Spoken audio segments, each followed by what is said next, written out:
Welcome back. So for this section, we're going to be now looking at part 6. We're going to be looking at a number of perspectives of why it is that people came to Rebbe Akiva, specifically at such a difficult time, going to the city of Bnei Brak where Rebbe Akiva resided. Why is this the one Seder which is recorded in all history for posterity in the Haggadah? Why this is so crucial? And the answer might express why it is that Rebbe Akiva, in fact, is the hero of our Seder among many. Let's start at the beginning.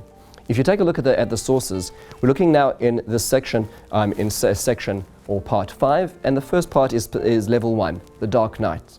You know that story we all know as a child about Rebbe Akiva, about that long dark night and in the forest and the whole business? Well, that's actually a Gemara to be found in Brachos Daf Samach Amud Beis. If you take a look at that Gemara, the Gemara describes how Rebbe Akiva was trying to get to a city and there was no place to stay, so he had to stay in the forest. And then, in fact, a cat came, and the way the version that my children have in their book is the cat came and took away the chicken. Not sure where the cat took the chicken away to, but then a lion took away the donkey, and the wind blew out the flame, and Rebbe Akiva was left alone and in darkness in the forest. The next morning he found that there had been a raid and the whole city had been captured and taken to captivity, and Rebbe Akiva was saved. At every stage of that story, Rebbe Akiva had said, Gamzu l'tova, even this is for the good, even though he did not realize that this was true. In fact, the actual language of the Gemara is not Gamzu, that's Nachum ish Gamzu, it is Kol ma she'osa HaKadosh Baruch Hu hu l'tova. Everything HaKadosh Baruch Hu does is for the good. He didn't know the end of the story in the middle of the story. What does this show us about Rebbe Akiva? What does this show us about his inner resilience? Also, what does this show us about what happened that night? What was really going on? Who was it that ransacked that town that night? Was it the Romans? Was this a reflection of the difficult times Rebbe Akiva was living in, and nonetheless he still had this positive perspective? This is level number 1. Let's go to level number 2. We know a very famous Gemara at the end of Makos. The Gemara tells us a very powerful description where it says that they were going to Yerushalayim and they were going up to Har Tzofim, Rebbe Akiva and the sages, and they saw a fox emerging from the Kodesh HaKadoshim. And they were astounded, they were shocked.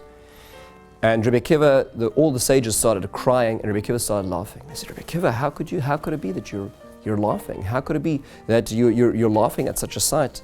And he says, until I saw the revelation of the prophecy, that there would be such a description of that Zion would be plowed forth plowed forth as a field, I would never have believed the other prophecy that Od Yeshu Zakenim Zakenos Be'Rechovas Yerushalayim.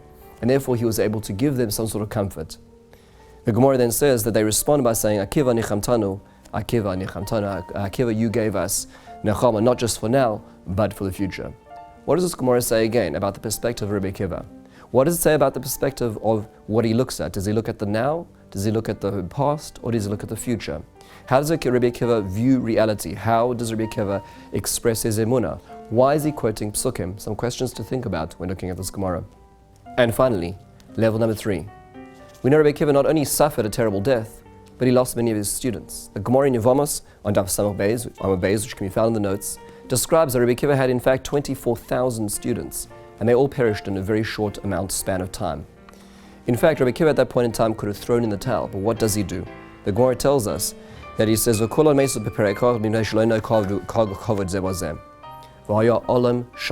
world was desolate. He went to the south and he recultivated students. And he taught to them, Rabbi Meir, Rabbi Yehuda, Rabbi Yossi, Rabbi Shimon, Rabbi Elazar ben Shamua, Heim Yidu Torah Oisashah.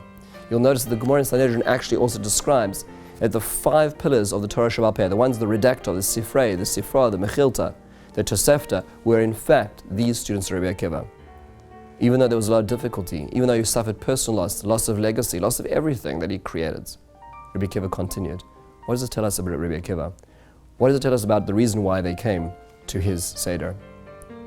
And finally, level number 4, perspective number 4 on Rebbe Akiva.